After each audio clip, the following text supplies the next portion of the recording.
What's going on, you guys? Fulst here, and I am back with another video. Today's video I'll be doing an in-depth Ekko Jungle guide. This guide, it will be a rework guide from the one I did earlier this season. If you guys want to see any other guides I've made, you can check out the playlist on the channel where all of my guides for the season will be. Also, if you guys want to join my community Discord, make sure to do so as well. There will be a link in the description. Come hang out there, ask questions, everything, and just overall have a good time. Now, with all that being said, let's get right into the guide. Now, for Ekko's runes, we have two options, which include either Dark Harvest or Conqueror. You want to go for Dark Harvest into squish your team setups, or just team setups that have the potential, or where you have a bigger potential to one-shot. So let's say they have like 3 squishies, 2-3 squishies, that should be enough. If they have a really tanky team, like tank top, tank jungle, tanky support, just overall champions like Galio mid lane that are just very hard to kill, then you also want to make sure that you definitely go Conqueror, because with Dark Harvest you just accomplish nothing. You're not going to be able to one-shot them, you're probably not going to be able to even get them in range of low HP very quickly unless you're very fed, which is definitely something that you shouldn't count on in those situations either, because just kills are going to be much more difficult to get. And Conqueror will just sustain you better and overall provide you bigger damage than the Dark Harvest would. So into tank teams, you want to go Conqueror. Into everything else, really, you want to go Dark Harvest. Now, the setup for Conqueror will be Conqueror. And then from here, you can go Triumph. You can also go Presence of Mind, which is a viable choice as well, just for a bigger mana increase. I personally just like Triumph a bit more because Ekko is just a very, let's say, dive-based champion. You want to go in, especially if you're facing tanks. They struggle killing you a little bit more, so you will not take as much burst damage, so you'll be able to sustain better with Triumph. You can also, of course, use your ultimate to heal yourself, but overall, you're going to be able to, like, out-heal their damage, and you'll be able to stick in fights longer, sustain fights longer, and that's really what Conqueror is all about against those tanks. Now for here, against tanks, you'll most likely have a lot of CC issues with them. So like a Sejuani, for example, can just perma-CC you down. This will not allow you to ult, and then you will have some trouble. So stacking Tenacity on that will be very beneficial. So if you're going Conqueror, then most likely the case of going Tenacity. If they don't really have any CC, but they are very tanky, let's say like Mundo or champions like that, if they have multiple of those, then you can also still go for the Alacrity, because extra attack speed is never really a bad thing. The more auto attacks you can get out, the faster you can proc your Conqueror up. So, yeah. Now, again, with this setup here, we're basically just facing a bunch of tanks. So, cut down would be a very viable choice, since you will be lower in HP than them in literally every single situation, since they are a bunch of tanks. So, this could work as if they are like Cho'Gath or just champions that heavily stack health. This becomes even better. If that's not the case, you can always still go for Last Stand. You don't really want to go for Coup because, well, Conqueror with tanks doesn't necessarily synergize too well. You might as well just take Last Stand, because this will provide you more damage output and longer fight durations, and will just make sure that, well, you do more damage overall in a fight, and that's what you're looking for with a build setup like this. As a secondary, you always want to get Ravenous Hunter for the extra healing. This is very good with Ekko because of his passive as well, and just the procs of that will heal you a lot with Ravenous. And then secondary here, you can pick up Eyeball Collection if you want to. You can pick up Sudden Impact. And now Sudden Impact, I don't really like that too much on the Conqueror build, because you're not going for burst damage, you're going for sustained DPS. So in a lot of situations, I like the extra adaptive damage that I get from this. It will just stack up a little bit more. You can also go for like Taste of Blood for extra sustain. Yeah, you can go for Zombie Ward and everything like this in higher elos mostly, because there are actually wards being placed there. In lower elos, generally wards don't occur that much as like a Diamond Plus game, where wards are just constantly there. So then this would be valuable as well. Just make sure you pick up Ravenous Hunter. The other one is honestly up to you. It's what you prefer. You can go Sustain, you can go extra damage, you can go extra vision control, whatever. Now for the runes here, you want to get the attack speed to help you with your initial jungle clear, and then just some adaptive damage with armor or magic resist depending on the enemy jungler. So if the enemy jungler is AP heavy damage, you get magic resist. If it's AD heavy damage, you get armor, and that's really that. So that's for the Conqueror page. Now for the Dark Harvest setup, you want to get Dark Harvests and then Sudden Impact. You do want to get Sudden Impact with this build because you are going for a burst setup. So the extra magic penetration for those 5 seconds will actually count for quite a lot. And this will just give you the biggest damage increase. So that's what you want here. Now here, Eyeball Collection. You can also go Zombie Ward again in those higher elos where this will stack up a little bit more easily as an option. Eyeball Collection generally though is very, very safe and is something you can go for. And the same rule applies here. You want to go Ravenous Hunter on Ekko because this is just a really, really, really good rune on him.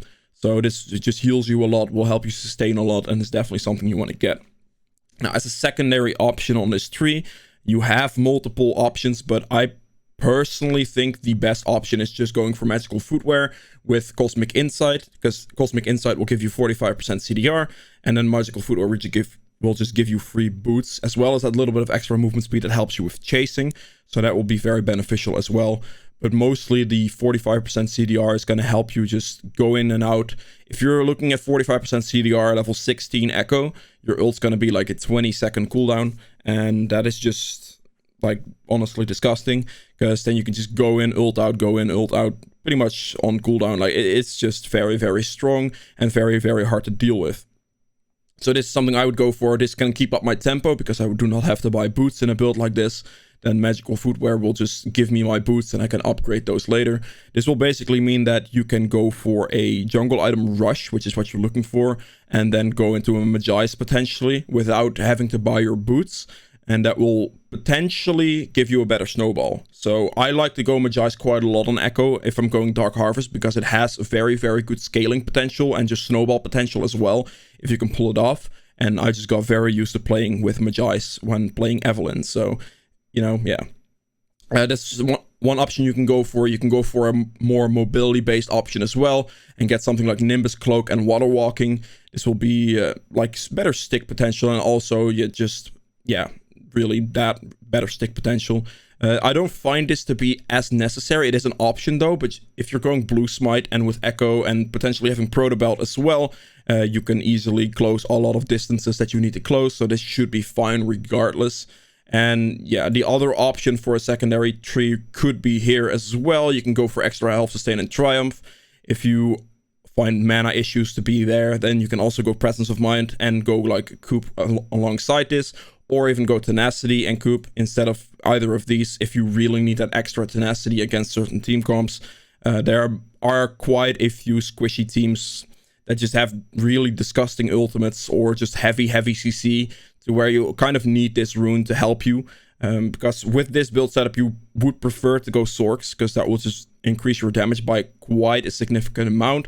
You can still opt to go for Merc, but it'll just cost you in some damage output. And the Tenacity rune kind of makes up for that tenacity, so you can't get locked down completely and just burst it before you can even ult. So that would be an option as well. Those are really the secondary tree options you have. If you guys have any questions on this, make sure to put those questions in the comments below. I'll do my best to answer those questions for you. And with that being said, let's get right into the item build now. Alright, time for the item build section of this guide. We have a Hunter's Talisman start with a refillable potion. This is the start you want to get always. There is no real difference here. The only thing you can consider is going Hunter's Machete into a very early game jungler like Graves or Nidalee, or just champions that tend to invade, whoever that might be, maybe a Camille or a level 2 invade Kindred, something like that. You can go Hunter's Machete and try to go for a 3 camp clear. This is a little bit faster with this item. You can sustain it. It is not ideal, but it might be necessary if you know you're going to get invaded heavily and pressured down. Then going for a Hunter's Machete, you can go blue, Gromp, red buff for a very quick level 3. And with the Machete, you will overall do more damage than you would do with Talisman. But this is a very rare situation, and something that is just like a 5% of the time alongside the 95% of the time where you want to get Hunter's Talisman. Because if you're going Machete, you will be unable to clear the rest of your camps. It is going to be those 3, and then you're going to have to back or gank. And yeah. So the Talisman will allow you to full clear. Full clearing is by far the best way to go on Ekko, really. Because you are not very strong early game and you're just looking to scale. You can just like yeah, start red, full clear, do red, Krugs, Raptors, and go up that way, or down, I guess, depending on the side of the map you are. And by that time, this will allow you to sustain your HP and your mana throughout that clear, and will be like, you'll be able to do it with that. So that's really why you want to get this. Jungle item or smite options depend on your build. If you are going for the Conqueror build into tanky teams, you want to get red smite. If you're going for Dark Harvest, you always want to get blue smite. The synergy between Dark Harvest and blue smite is way too good to pass up on, so you definitely need to have that. Whatever you pick, it's gonna be the AP jungle item that you want to get. This is probably pretty obvious, but this is by far the best one to get for Ekko. It gives CDR, gives a very good amount of ability power, and also allows you to clear your jungle camps a lot more effectively. So this is just the best one to go for. Whether you go red or blue smite, you want to get the blue enchant. Now, moving on from here, builds kind of split up, because if you're going for the Conqueror setup, then the build looks different, of course, than if you're going for the Dark Harvest setup. I will go for the Conqueror setup first, and then I'll move into the Dark Harvest setup. So for the Conqueror setup, the red smite blue, like the blue enchant red smite runic echoes is the one you want to get. Now for boots in this build, you want to get either mercs or ninjas. In a lot of situations, it will be mercs, because if you're facing a bunch of tanks, they're most likely going to have a lot of CC. So this will be more valuable. But if that's not the case, and also if you already have the tenacity in your runes as well, then you can go for Ninja Tabai. If they just have a decent amount of CC, you can depend on the rune that you already have, and then use Ninja Tabai for an overall bigger damage reduction. So that's the option you have between these boots. I tend to find myself to go for the ninjas in most games, since there are not too many teams that have complete lockdown, like full-on lockdown. So most of the time I can get away with the rune only. But if they have a lot of lockdown, you definitely need to get mercs. Now moving on from there on this build, you want to get the... Here it is, Nashor's Tooth. This is your main initial item you want to go for. This is going to give you your constant DPS. It's going to give you 20% CDR as well, which is very, very good. And your basic attacks will overall deal more damage on hit, which is very nice as well. This overall synergizes extremely well with Conqueror, because you're going to get a lot of extra attack speed from it, which means more auto attacks faster, means more Conqueror stacks faster, and your healing starts to kick in more, so you can sustain fights a lot better. So this is overall the bread and butter for this specific build setup. And yeah, now moving on from that, the item you want to get is Liandry's. This will help you deal with tanks very, very easily. You will be able to do a lot of damage with the auto attacks from Nashers, and then also like your W effect and everything just in general. And then Liandry's will proc on top of all of this, give you a damage increase like every second you are in combat. So you can go up to 10% damage increase, which is a lot. And then also the spell burn is very easy to achieve, because Ekko's Q has a slow, he has a stun on his W, and this is overall just very easy to proc and will deal a lot of damage against tanks, and that's really what this build is for. So this setup here against tanks is what you're looking for. Now moving on from that, you can go a few different ways at this point in the build. You can go more defensive, you can build like a Zonias, you can build a Banshee's Veil, just go for defensive items if you find yourself to like taking too much damage or getting focused down a little bit too much, then getting one of these defensive items can definitely help you out quite a bit. You can also just opt to go for a Void Staff to get the Liandry's burn through the tanks a lot easier, a lot more effective. In a lot of situations, tanks will obviously just build for the damage, like they're just going to build resistances. So getting the Void Staff after a Liandry's will really push your damage through, and that's going to be very effective in a lot of situations. I also don't really find myself to need a lot of defensive items usually if I'm going for a setup like this, because I have a decent amount of HP, but I also have a lot of sustain from Ravenous Hunter and Conqueror. So with this setup, I will usually go for a Void Staff and then finish the build off with like a Death Cap for additional AP to just have that as a full build. You can of course not get a Death Cap or skip your, like sell your jungle item eventually to pick up a Death Cap and just go for like a defensive setup. So you can go for an item setup like this and then maybe get a Banshees if you do need it, or Zonias.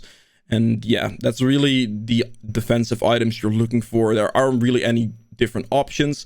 For this build specifically, the Lich Bane doesn't do anything because you're not going for burst damage. So the Lich Bane is very, very useless. Also, I do want to mention that Morello is not worth getting, like, ever, really, on any mage. Because it's just... It is 3,000 gold and you're effectively only getting the grievous wounds on this. So against healing champions, it is kind of nice. But on a build setup like this, where you're going full tank mode... full like tank destructor mode, I guess. I don't know exactly. This does nothing for you because you get 15 magic pen, which does nothing against a tank. And the void staff will be overall more effective. And you just gotta like tell your team to, or like the 80 champions on your team, to buy an 800 gold item that will just make up for that healing reduction that you might need.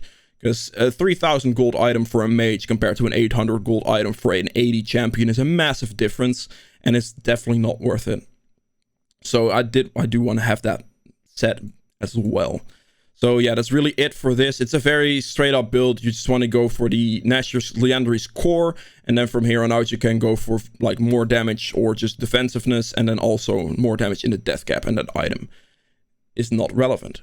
All right, so that's it for this build. Now for the other build, the Dark Harvest build, this is a more burst-oriented build, which you'll also see here. So your boots, the option you want to go for is Sorks. This is just 18 magic penetration. If you get these quite early, which with your magical footwear, you can just rush this and then get the Sorks when you get the boots. Usually it kind of works out pretty nicely there. This will push a lot of damage through because they haven't really stacked any magic resist yet in this stage of the game. And this will just help you burst people a lot easier. Another great item you always want to get, like no matter what. Whether you're playing this build actually or the Dark Harvest build, Dark Seal is a very good option to like pick up at like a first back, maybe second back. And just stack it up passively.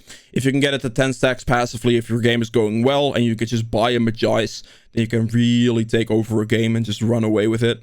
I have won many games just picking up a Dark Seal and just stacking it up to 10. And then the moment I get to that stage, I get my Magi's, which is effectively 10% extra move speed as well at that point, which is basically like buying boots. And you will just snowball from this like crazy. You get so much ability power off of this that is just insane. It's just upgrading this into a Magi's. So this is definitely an item you want to pick up like whilst you're building your jungle item. Or like on your first back, even. That's usually when I get it. If I full clear with Ekko, I will usually get the Amp Tome with a Dark Seal. If I have more money, I might get the Dark Seal with like a Fetish Codex, or even like a machete with like a Dark Seal or something like that, depending on the amount of gold I have. But I'll usually 99% of the time just buy a Dark Seal my first back because it's just very effective for snowballing games. So that's definitely something you want to keep in mind as well. And this can be upgraded into Magi's anytime you want, really. But usually I will upgrade it when I get to 10 stacks on this, unless of course I have like money to spare or just nothing else to buy, or I feel like the game is just going good in general. Then I can just upgrade this as well. Now that is just a very big thing you can do, and that will just snowball so many games, especially on a burst build, because that AP increase is going to be very significant. Now, great items for this build setup are the Hextech Proto Belt. This is an overall extremely good item on Ekko, especially with Dark Harvest, because you can use this to proc that as well for a lot of extra burst. Ekko tends to get upper close and personal a lot because he's a melee range champion, really. So this will proc for a lot of damage there as well. Also providing that extra 10% CDR to give yourself just more ultimates and everything in general. CDR is very nice on Ekko. So this is just an overall very good item you can pick up as like a first main damage item. Also, the Hextech Revolver does give quite a significant amount of burst damage, like additional burst damage when you're fighting people. So this upgrade right here is very smooth and does a lot of damage. So yeah, that's really for this. You can also, this is something I do like here and there. I can also skip this Proto Belt if I'm doing well. If I'm getting my Magi's very early and I'm doing really well, I tend to skip Proto Belt and just go straight into a Lich Bane. Because if you go Magi's into Lich Bane, you're just gonna delete people. Like they're just gone. You E on them and they lose their entire HP bar if they're like the ADC or something like that. they're just gone. Like, that will do more overall, and it will scale a little bit better if you can keep your Magi stacks. It will scale better because after the Lich Bane, you can then go for a Death Cap, and that's basically just an ungodly amount of HP you'll have, and you'll just snowball a game completely. So that's an option you have. Of course, if you're not like snowballing that hard, where you're picking up a Magi's that early, just a Proto Belt's always a nice item. And building out of a Proto Belt right here is just gonna be Lich Bane still. You want to get this item. This is a very good item for Burst Echo. If you're going for like one-shots in general, Eing on top of somebody with Lich Bane proc, it's gonna do a lot of damage. And then just a Q auto attack will proc your passive and they most likely die. If not, then they will die from the Q flying back in a lot of situations. So this is just an overall very good burst setup. And then also this gives 10% CDR, this gives 10% CDR, and then your jungle item as well. So you're already gonna have 30% CDR in a build like this. And that's just very nice. Moving on from that, you want to increase your AP as much as possible, really, after you pick up your Lich Bane. You can build more defensive if you want to, but I find it to be unnecessary. If you pick your timing correctly to go into a team fight, then you will just be able to ult out or use your W, or Ekko just has a lot of survivability tools in general. So you should just be fine with without a defensive item like that. If you do find yourself getting heavily focused down or killed, like quickly, then you might want to consider picking up either a Banshees or a Zonias to just be a little bit more defensive to help you survive. If you have stacked your Magi's a lot, like let's say you're doing pretty well early on, you went for the Magi's route, so you upgraded this right after your jungle item, you got your Magi's like right here, and then you went for a Lich Bane or like Sorks into Lich Bane. You can then skip Proto. This is something I do quite a bit. I skip Proto Belt. I'll just go straight into Death Cap.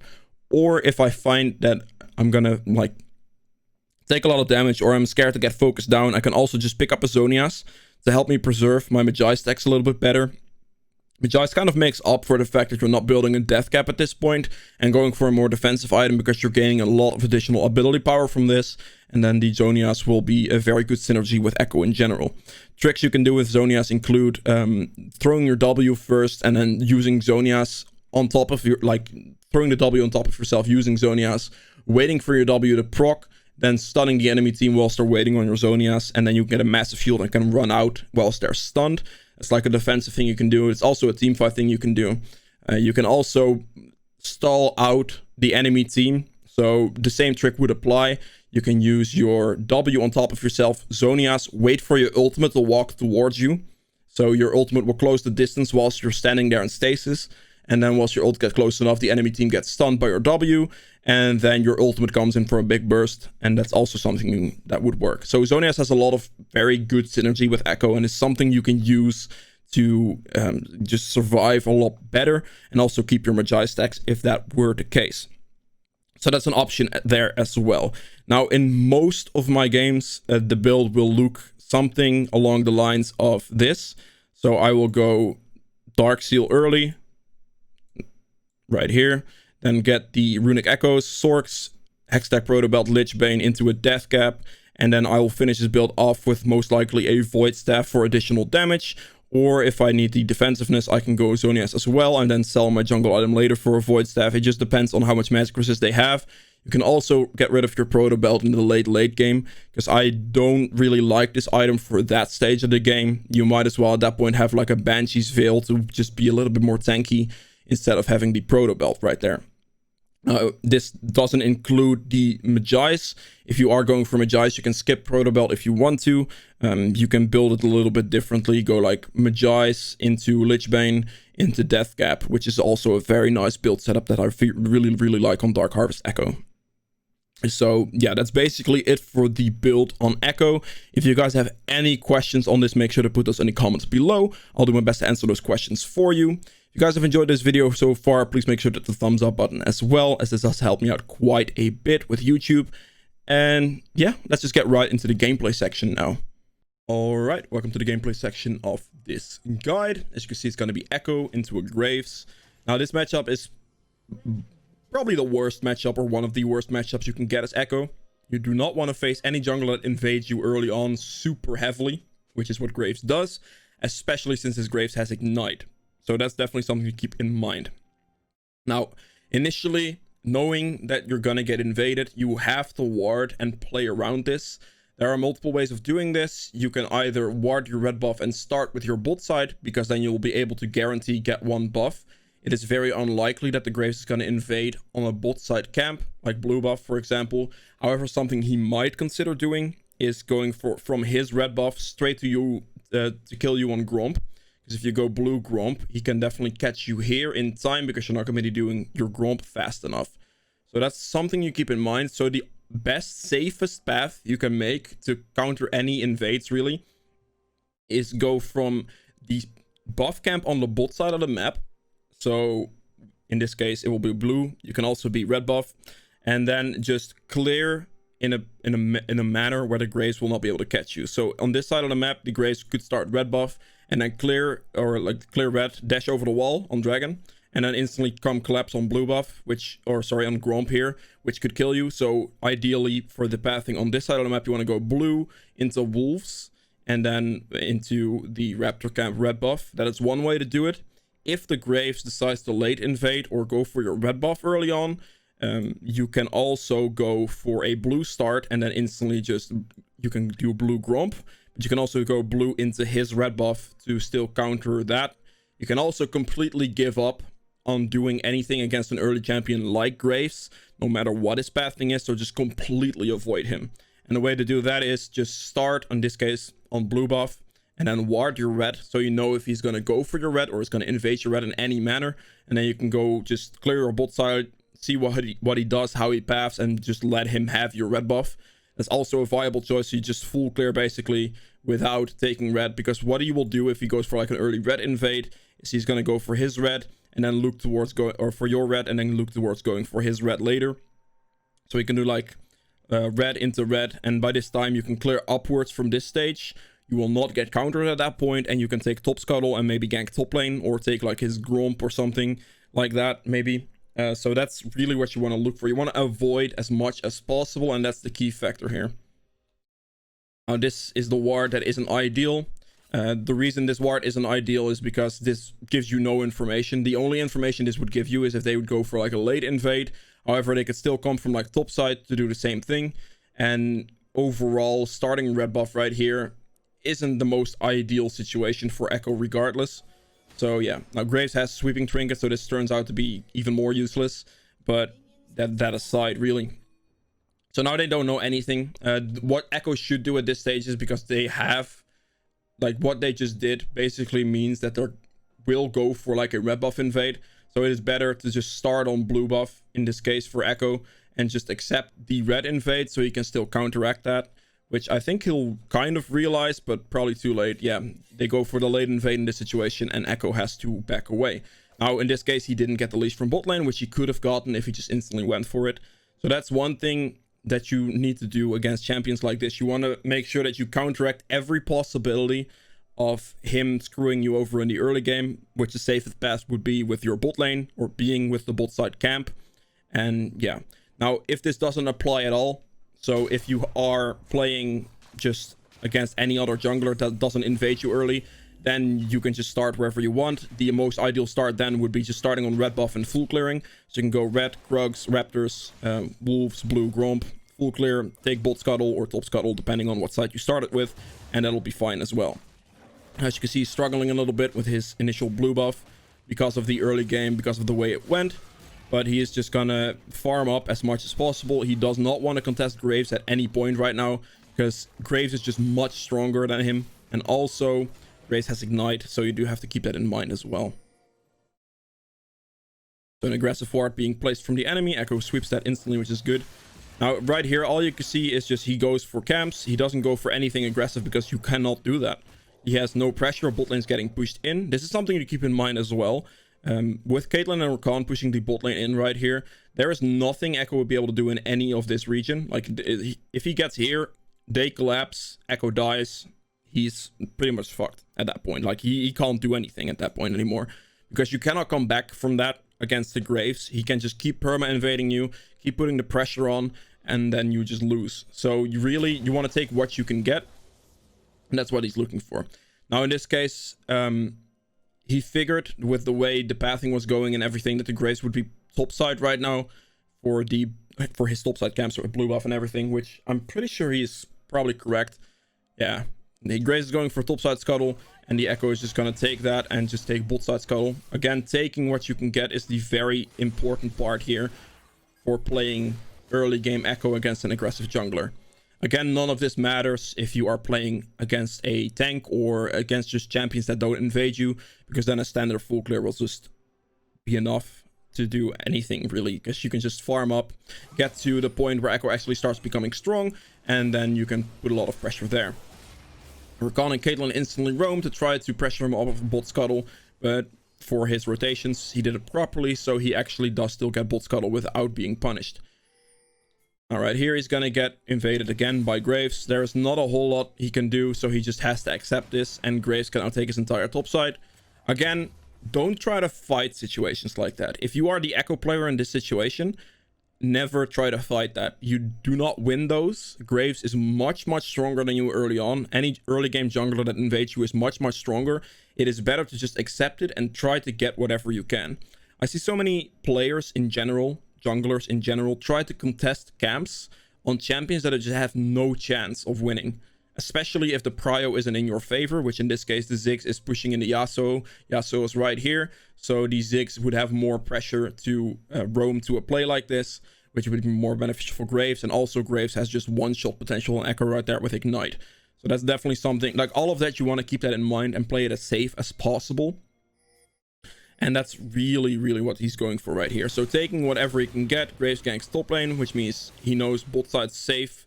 He can then take Graves' bot side camps because he just saw Graves on top lane. This is something very essential as well. If you're playing against champions like this, you need to make sure that you can take whatever you can.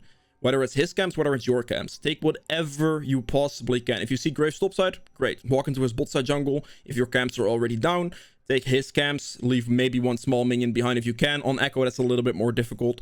But you need to make sure that you take whatever you can, because else the Graves is just going to take off and you're never going to come back into a game like that. So that's definitely not what you're looking for. Right, again, bot lane has the priority right now, so the Caitlyn and the Rakan have the priority on the roam. The Ziggs is slightly out of position though, which is really good, and he does realize this, does fill his flash, so he is gonna get some damage on Ziggs. I don't think this is gonna necessarily work out, especially because the bot lane prio from the enemy team really worked against him here. The Ziggs barely survived, but yeah. Ooh, Ziggs got really greedy on this one. Alright, that's a really big mistake from Ziggs there. This is ideal for the Ekko right now because, well, he just got a kill in a game where he is completely getting pressured in by Graves. So this is a really good situation for the Ekko, getting that kill right there, making like the Ziggs making that slight mistake of overextending and going for that wave. Now, right here, in this situation, the Graves should go for his entire bot side, for Ekko's entire bot side. As you can see right now, Ezreal's very low. The Bard is half HP, and Rakan and Caitlyn are full health, and Graves just is much stronger than Ekko, his double longsword advantage.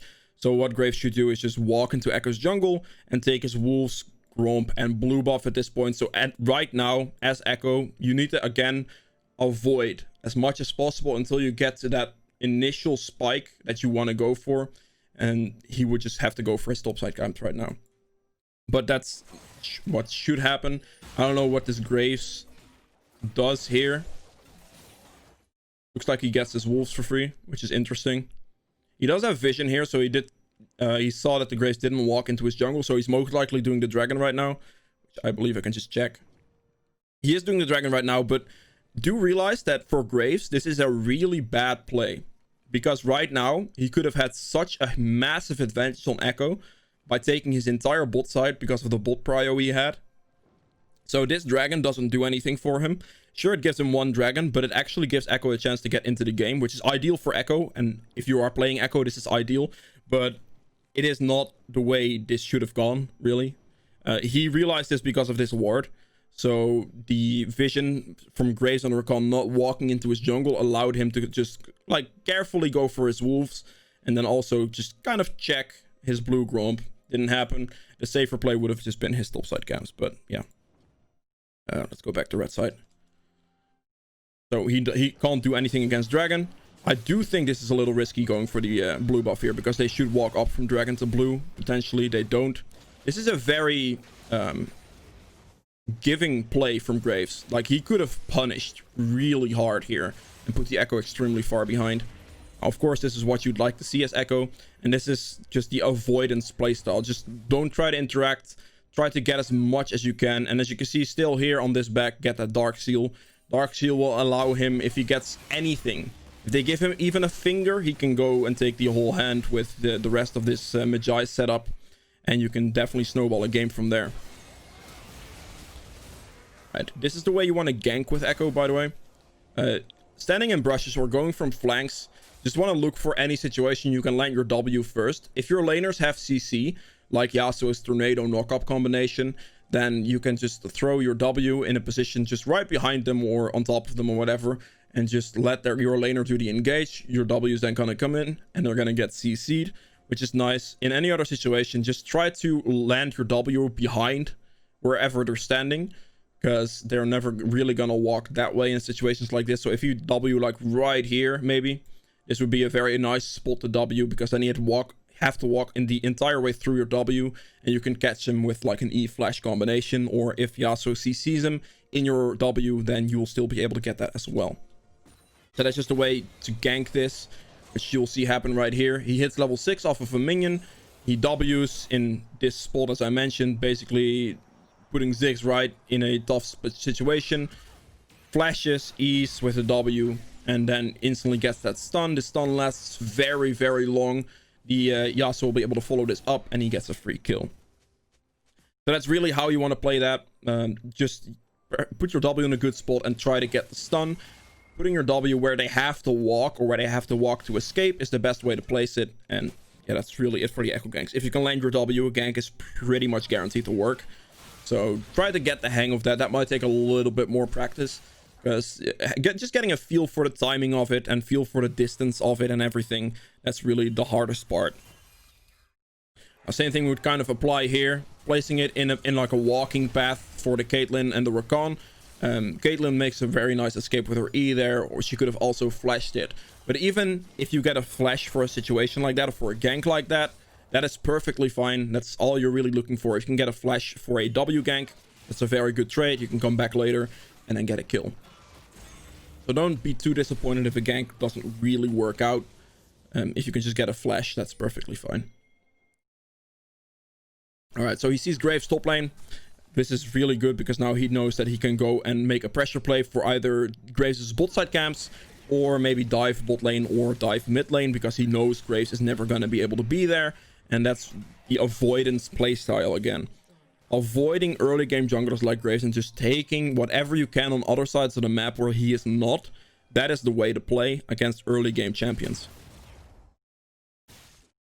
Now, of course, if you're not playing against early game champions, you can just use all of your time just like full clear and just pressure whatever, gank whatever you want, because you will have much more freedom.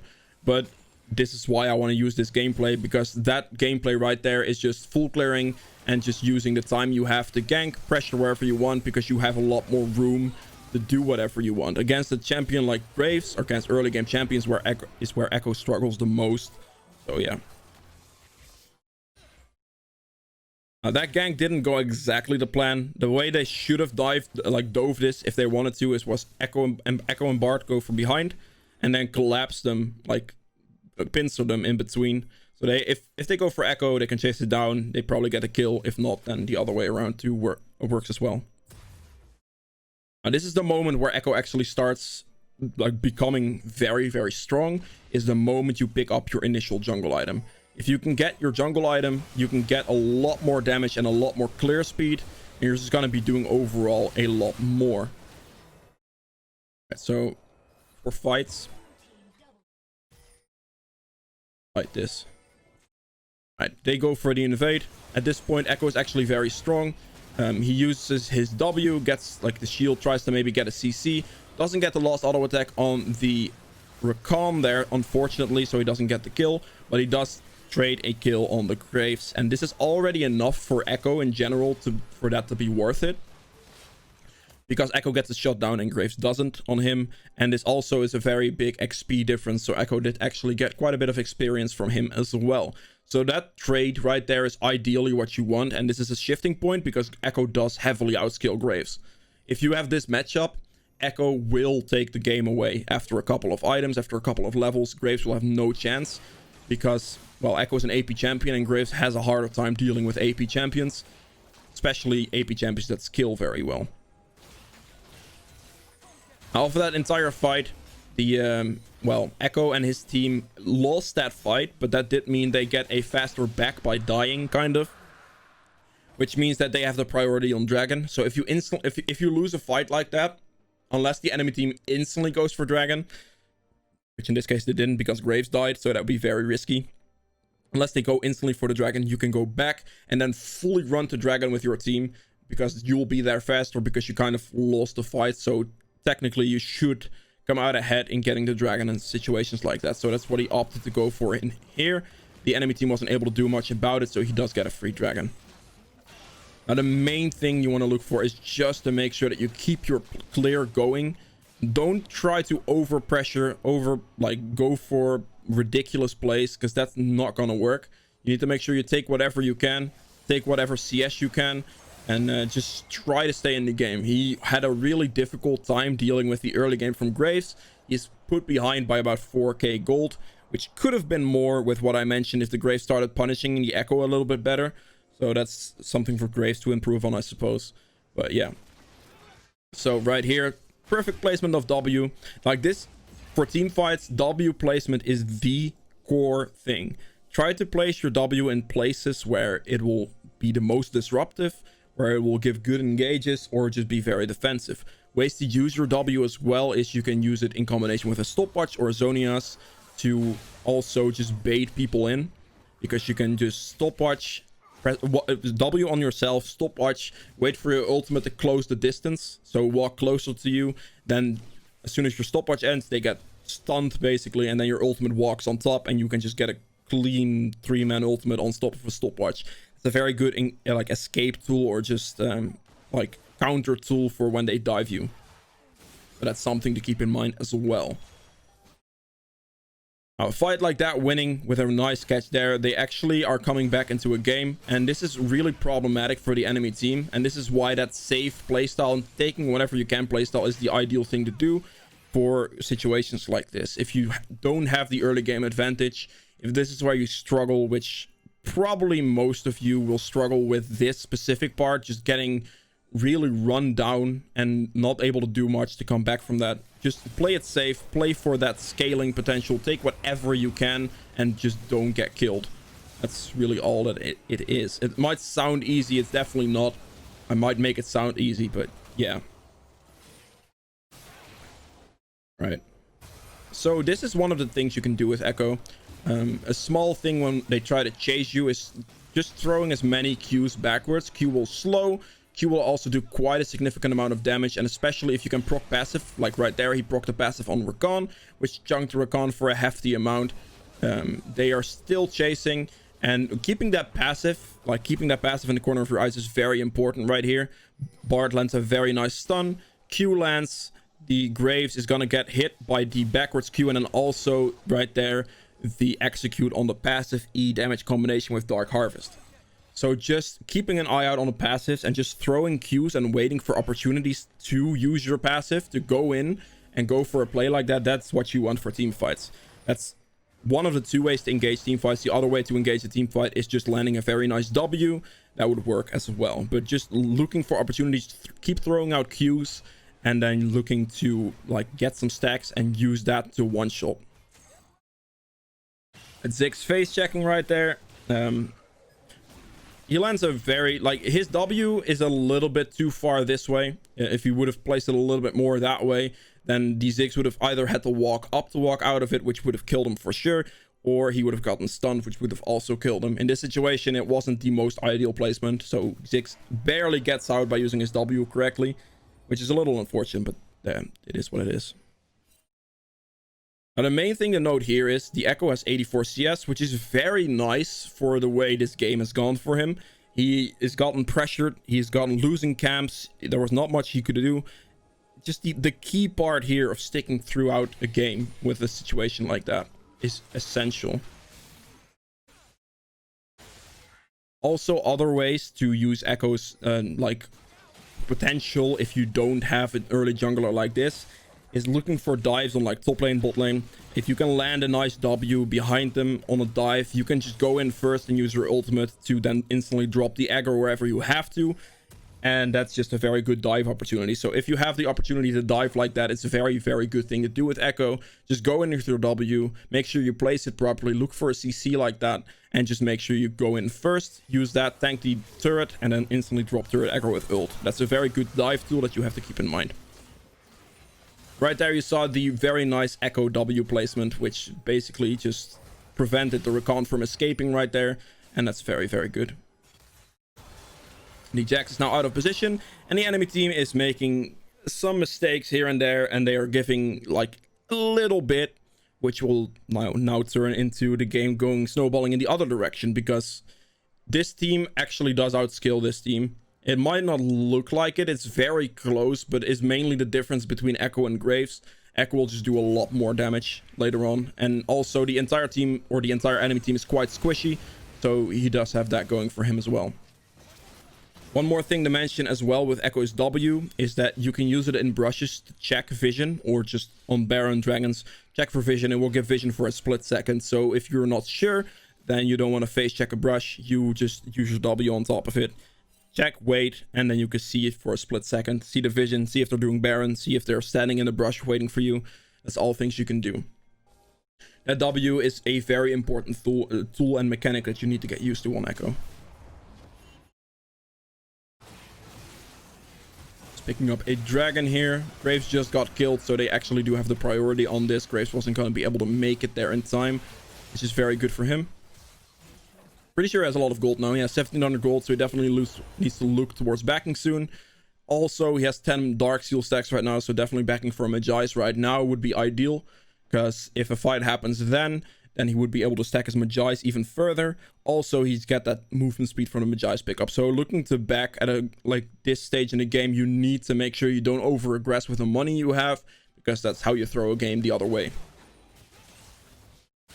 Still taking whatever jungle camps you can, which is very, very important.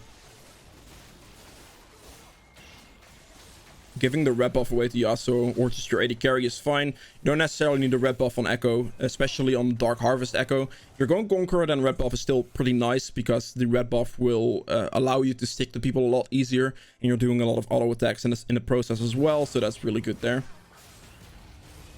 Jack slightly out of position, so he should be a pretty easy pickup right now. This is something I don't think the Ekko should overchase, simply because of his Dark Seal and also the amount of gold he had. So this is a mistake. 2400 gold chasing that wasn't worth it. He did get CC'd out of being able to ult by Rakan, which is very nice from the enemy team right there. So yeah, in the end they did come out ahead in that team fight, but this wasn't a very worth it play for the Ekko, because he lost his Dark Seal stacks and he did have a lot of gold in the inventory, so that doesn't really work out for him too well. There's not really a whole lot on the map to do right now. His team needs to back, so in situations like that, you want to make sure that you take, again, as many camps as you can. Look for scuttle, look for just anything you can get. Make sure that you don't fall behind. Ekko is actually taking a lead in CS on Graves right now, and this is that scaling power where it comes into play. Also, the enemy team kind of starts throwing a little bit.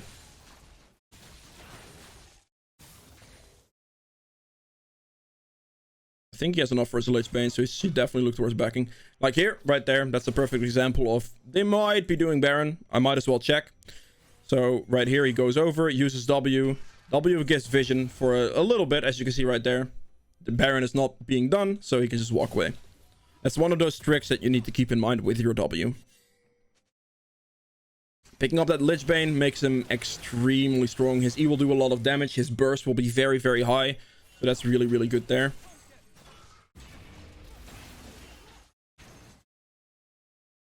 Alright.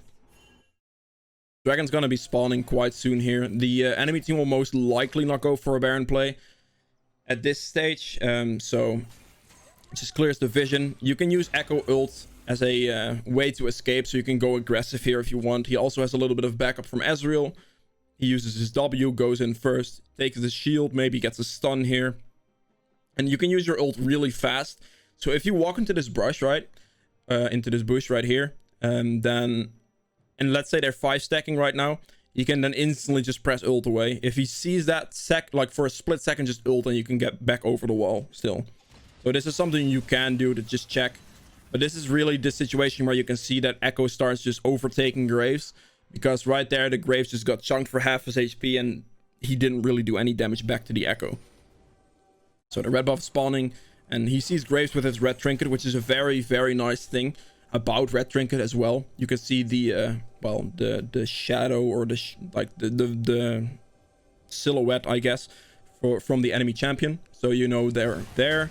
He sees the Graves, and right here at this point the scaling aspect comes into play. So the Ekko just one-shots Graves. Graves doesn't have any magic resist. There's nothing he can do against the Ekko.